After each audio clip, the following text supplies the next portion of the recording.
L'histoire d'Angers, capitale du Maine-et-Loire, de l'Anjou, elle se confond avec l'histoire du végétal. Il y a 600 ans, le roi René était considéré comme étant le botaniste, j'allais dire, le plus célèbre de son époque. Et tout au long des siècles, des pépinières, des horticulteurs, des maraîchers ont assuré la vitalité économique d'Angers et de ses environs.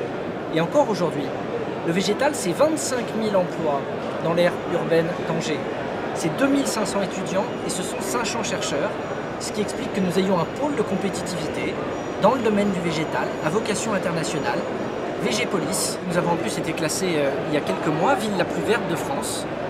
Angers, c'est 40 mètres carrés d'espace vert par habitant, uniquement en tenant compte des espaces publics municipaux. On a conduit par le passé des opérations de rénovation urbaine dans lesquelles le végétal a été associé à cette reconquête d'espace pour reconfigurer l'aménagement urbain. De la même manière, au cours de ces dernières années, on a beaucoup développé à la fois les jardins en pied d'immeuble, on est déjà à une centaine, les jardins familiaux, il y en a plus de 1000 sur le territoire de la ville d'Angers. On a tellement d'espaces verts aujourd'hui importants que notre ambition maintenant, c'est de relier ces jardins entre eux. Et on lance en janvier prochain une consultation pour réaliser entre ces différents espaces verts une sorte de highline, ou pour le dire autrement, de coulée verte, qui à l'intérieur de la ville va relier ces pôles et ces poumons végétaux entre eux pour en faire un atout touristique pour notre territoire. Enfin, toujours au chapitre des projets, on a comme ambition de réaliser un ambitieux circuit de boucles vertes à l'échelle de notre territoire, notamment en réhabilitant un pont de chemin de fer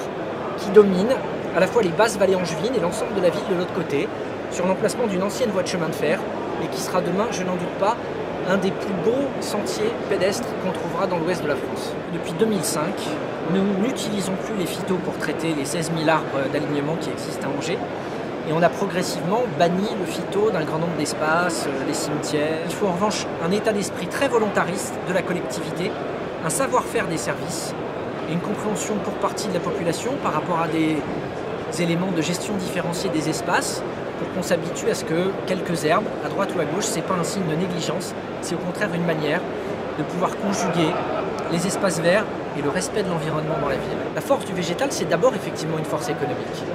Je vous ai dit qu'on avait ces 4000 entreprises qui tournent autour du végétal sur notre territoire et on est convaincu de surcroît que c'est un levier fantastique de développement pour notre territoire parce qu'on sent les aspirations de nos concitoyens d'aller vers plus de nature, d'aller vers davantage d'espaces apaisés.